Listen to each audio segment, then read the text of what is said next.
Fan fotografies i publiquen en el Twitter la seva experiència, i és que no passa gaire sovint que a l'entrar a la farmàcia a comprar medicaments hi hagi un quartet de corda fent un concert privat.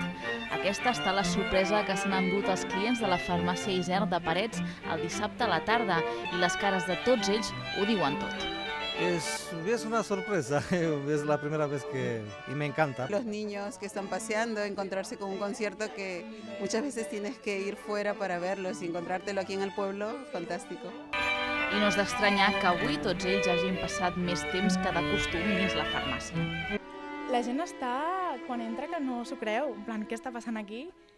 I com que la música és terapèutica, jo crec que enganxa a tothom.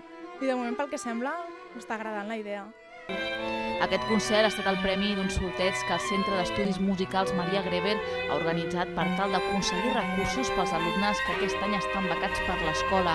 El guanyador del concurs, la farmàcia Isern, ha aconseguit un concert privat que ha volgut compartir amb tots els seus clients. Era una iniciativa per recaptar fons a l'escola. Tenim gent que està becada i vam pensar en recaptar una mica de fons per fer possible que això fos sostenible.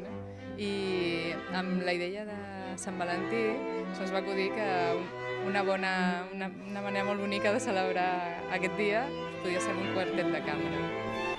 Des de l'escola valoren molt positivament els resultats d'aquesta iniciativa.